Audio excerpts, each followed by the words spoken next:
On Palm Sunday, we learned how Jesus rode a donkey into Jerusalem.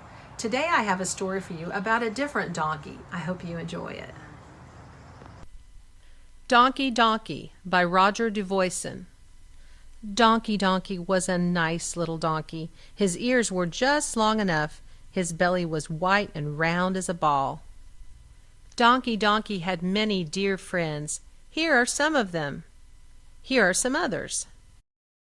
Pit and Pat the horses and Hector the dog also were his friends.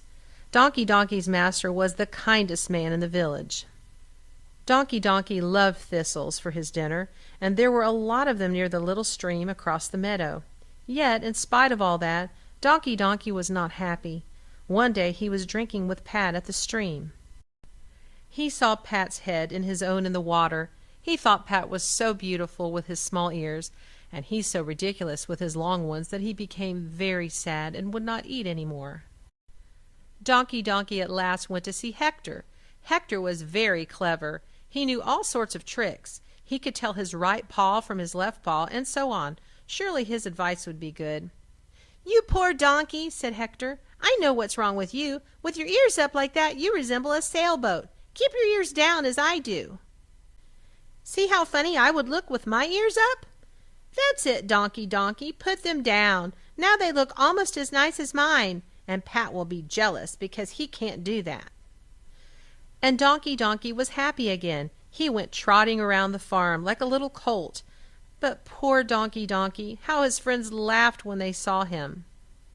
"Silly donkey," said Fuzzy Fuzzy the lamb. "Why do you believe what Hector says? There is only one way to wear ears. Look at me. Doesn't everyone say I am pretty? And look at Phoebe the goat. And look at Fanny the cow.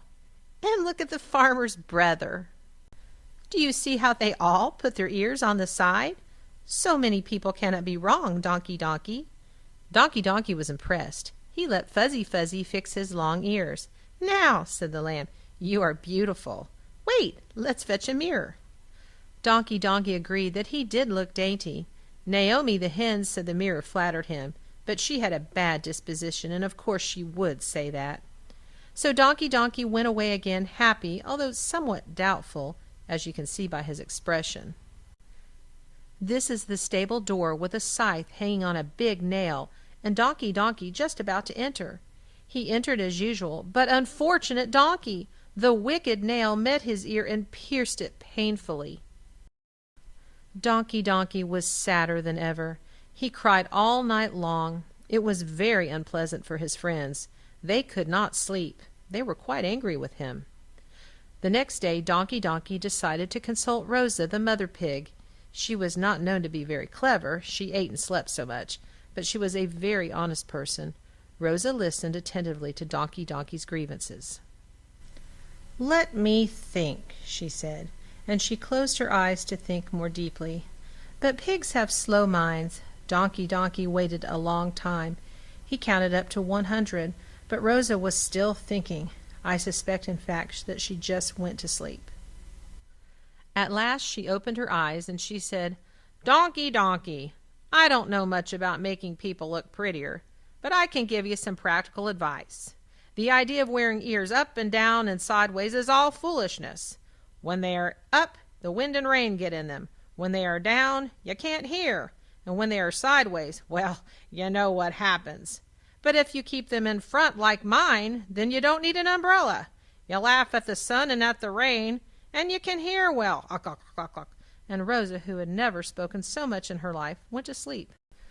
Donkey Donkey tried it at once. He thought it really was a very good idea. 2 days later there was a lot of wind and rain. Pat caught cold and had the mumps. He had to stay in for a week. He was much ashamed. Donkey Donkey did not catch cold. He was delighted, although he felt sorry for Pat, of course. But this is to show the inconvenience of wearing one's ears in front and of being unable to see the sun and other things up in the air. Mr. Jones the farmer was painting his house. His ladder being too old broke. Mr. Jones fell. He fell on Donkey Donkey's head, and they both fell to the ground. And Donkey Donkey was very ill. The doctor was called in. He bandaged his wounds. He pulled his tongue. He felt his pulse. He put him on a scale, he listened to his breathing, and then he gave him some bad-tasting medicine with a spoon. Donkey's wounds were soon healed, but he was still unhappy about his ears. Everything he had tried had failed. As he was brooding over these sad things, Daniel, the little sparrow, perched on the nearby fence. He said, Donkey, silly donkey, you aren't a dog, you aren't a lamb, you aren't a pig, you are a donkey. Keep your ears up as donkeys do. Tweet, tweet, tweet, tweet. And Daniel flew swiftly away. Donkey was astonished, but he was delighted when a little girl passing by with her father said, "Oh, Daddy, see the pretty little donkey. His ears are so beautiful." And from that day, Donkey kept his ears up. He enjoyed eating thistles again, and he became the happiest of donkeys. And this story is finished. Donkey learned that God made us all very special, and he loves you just the way you are.